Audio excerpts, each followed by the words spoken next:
पहले समय में किसी नगर में एक धनी व्यापारी रहता था। दूर दूर तक उसका व्यापार फैला हुआ था।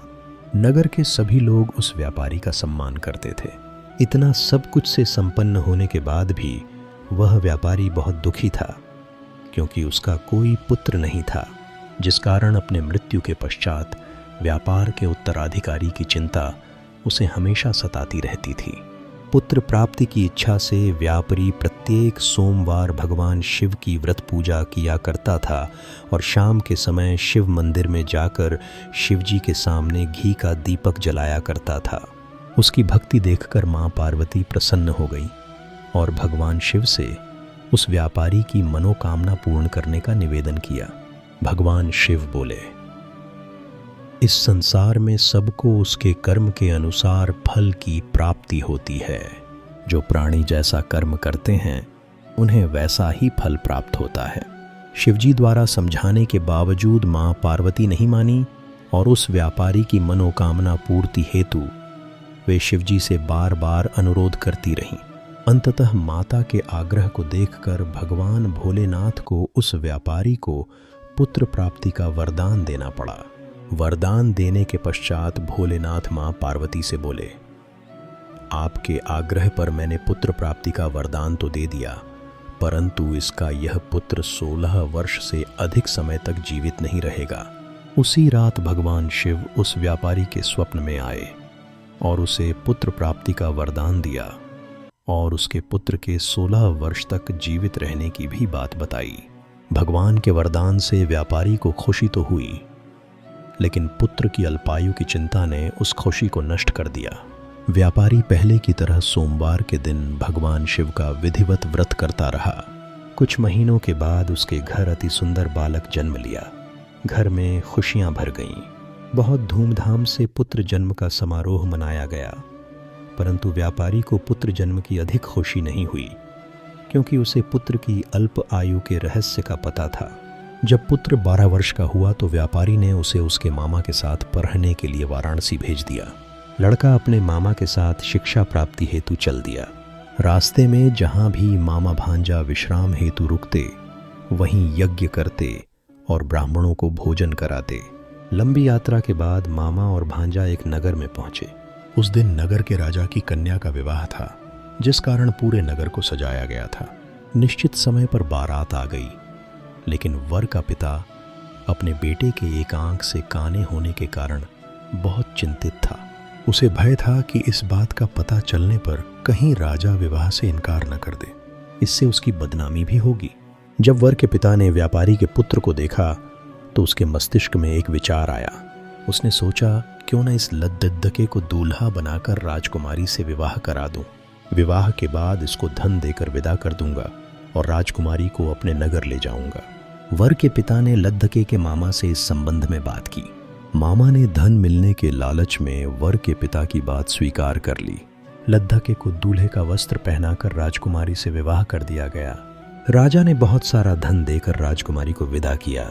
शादी के बाद लड़का जब राजकुमारी से साथ लौट रहा था तो वह सच नहीं छिपा सका और उसने राजकुमारी के ओढ़नी पर लिख दिया, राजकुमारी, तुम्हारा विवाह मेरे साथ हुआ था। मैं तो वाराणसी पर रहने के लिए जा रहा हूँ और अब तुम्हें जिस नवयुवक की पत्नी बनना पड़ेगा वह काना है। जब राजकुमारी ने अपनी ओढ़नी पर लिखा हुआ पढ़ा तो उसने काने लद्दके के साथ जाने से इनकार कर दिया। राजा सब बातें जानकर राजकुमारी को महल में रख लिया। उधर लड़का अपने मामा के साथ वाराणसी पहुंच गया और गुरुकुल में पढ़ना शुरू कर दिया। जब उसकी आयु 16 वर्ष की हुई तो उसने यज्ञ किया। यज्ञ के समाप्ति पर ब्राह्मणों को भोजन कराया और खूब अन्न वस्त्र दान किए। रात को वह अपने शयन कक्ष में सो गया। शिव के वरदान के अनुसार शयन अवस्था में ही उसके प्राण पखेड़ू उड़ गए। सूर्योदय पर मामा मृत भांजे को देखकर रोने पीटने लगा। आसपास के लोग भी एकत्र होकर दुख प्रकट करने लगे। लद्दके के मामा के रोने, विलाप करने के स्वर समीप से गुजरते हुए भगवान शिव और माता पार्वती भी सुने। पार्वती ने भगवान से कहा, प्राणनाथ, मुझे इसके रोने के स्वर सहन नहीं हो रहे, आप इस व्यक्ति के कष्ट को अवश्य दूर करें। भगवान शिव ने पार्वती के साथ अदृश्य रूप में समीप जाकर देखा तो भोलेनाथ पार्वती से बोले, यह तो उसी व्यापारी का पुत्र है जिसे मैंने 16 वर्ष की आयु का वरदान दिया था। इसकी आयु पूरी हो गई है।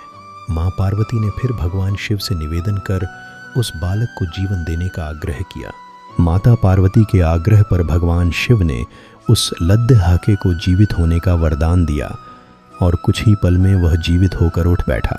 शिक्षा समाप्त करके लड़का मामा के साथ अपने नगर की ओर चल दिया।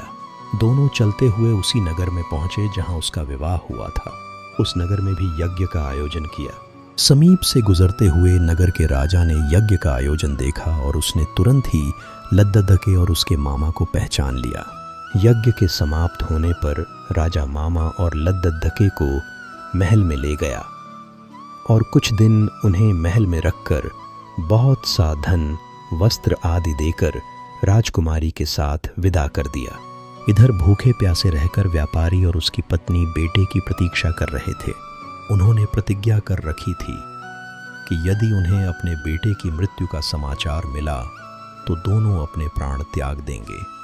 परंतु जैसे ही उसने बेटे के जीवित वापस लौटने का समाचार सुना तो वह बहुत प्रसन्न हुआ। वह अपने पत्नी और मित्रों के साथ नगर के द्वार पर पहुंचा। अपने बेटे के विवाह का समाचार सुनकर पुत्रवधू राजकुमारी को देखकर उसकी खुशी का ठिकाना न रहा।